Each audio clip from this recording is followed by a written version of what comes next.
శంషాబాద్లో 6 రోజులుగా ముప్పు తిప్పలు పెట్టిన చిరుత ఎట్టకేలకు చిక్కింది. గొల్లపల్లి నుంచి వచ్చిన ఈ చిరుత ఎయిర్పోర్ట్ ప్రహరీ గోడ దూకి విమానాశ్రయంలోకి ఎంటర్ అయింది. ఏకంగా రన్వే పైకి వచ్చింది. చిరుత సంచారంతో కొద్ది రోజులుగా స్థానికులకు కంటి మీద కునుకు లేకుండా పోయింది. ఈ నేపథ్యంలో చిరుతను ఎలాగైనా బంధించాలన్న అధికారులు, అటవీ శాఖ సిబ్బంది చేపట్టిన ఆపరేషన్ చిరుత ఎట్టకేలకు సక్సెస్ అయింది. వందలాది కెమెరాస్తో పాటు బోన్లు ఏర్పాటు చేశారు. 2-3 రోజులుగా బోన్ వద్దకు వస్తున్న చిరుత తప్పించుకుపోయింది. ఈసారి మాత్రం బోన్లో చిక్కింది. ఈ అంశంపై అప్డేట్స్ మా కరెస్పాండెంట్ కల్పన ఇస్తారు. కల్పన, చెప్పండి, మొత్తానికి ఆపరేషన్ చిరుత సక్సెస్ అయినట్టు చూస్తున్నాం, ఏంటి ఇన్పుట్స్?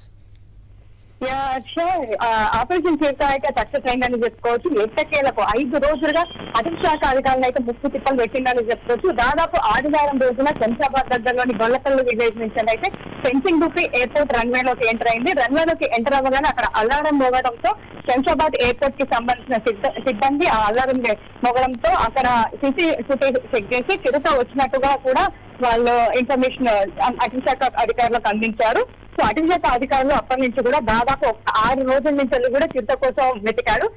మొదటిగా 3 బోన్లు అయితే ఏర్పాటు చేశారు. ఆ తర్వాత చిరుత దొరకకపోవడంతో మరో 2 బోన్లు ఎక్స్ట్రాగా ఏర్పాటు చేసి దాదాపు 20కి పైగా ట్రాక్ కెమెరాలు, దాదాపు 5 బోన్లు ఏర్పాటు చేసి చిరుతనైతే పట్టుకోవడానికి అయితే ఏర్పాటు చేశారు. దాదాపు 6 రోజులైతే చిరుత బోన్ దగ్గరకు వచ్చి వెళ్ళడం అయితే చేసింది. ఆ తర్వాత కూడా నిన్న మనం చూసుకున్నట్టయితే నిన్న కూడా దాదాపు ఒక 2 సార్లు కూడా బోన్ దగ్గరికి వచ్చి వెళ్ళినట్టు కూడా ఇటు అటవీ శాఖ అధికారులు కూడా తెలిపారు.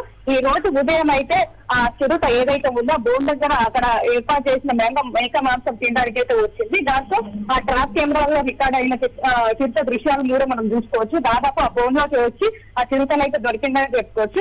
ఏదైతే దొరికిన చిరుతనైతే కాసేపట్లో ఆ చిరుతనైతే నెహ్రూ జూలాజికల్ పార్క్ కి తరలించి ఉన్నారు అధికారులు. ఆ తర్వాత వైద్య పరీక్షలు నిర్వహించి 1 రోజు పాటు అక్కడే ఉంచి తర్వాత దాన్ని అయితే నల్లమల్ల అడవిలో వదిలేయాలని చెప్పేసి అటవీ శాఖ అధికారులు కూడా చెప్తా ఉన్నారు. మొత్తానికి చూసుకున్నట్టయితే దాదాపు 6 రోజుల వరకు అయితే గొల్లపల్లి సమీపంలో ఇటు అక్కడున్న సంబంధించి విలేజ్ వాళ్ళు కూడా దాదాపు ఇటు చిరుత గురించి అయితే బయటికి రానటువంటి సిచ్యువేషన్స్ కూడా మనం చూస్తాము. రాత్రిపూట కూడా ఇటు అటవీ శాఖ అధికారులు కూడా బయటికి రావద్దని చెప్పేసి మనకి ఇన్ఫర్మేషన్ కూడా ఇవ్వడం జరిగింది. సో 5 రోజులు మాత్రం చిరుత అయితే దొరకలేదని చెప్పుకోవచ్చు. దాదాపు ఇదే సిచ్యువేషన్ అయితే మనకు దాదాపు 3 సంవత్సరాల క్రితం కూడా జరిగింది. అదే విధంగా ఈసారి కూడా జరిగిందని చెప్పుకోవచ్చు. ఎట్టకేలకైతే ఆపరేషన్ చిరుత అయితే సక్సెస్ అయింది.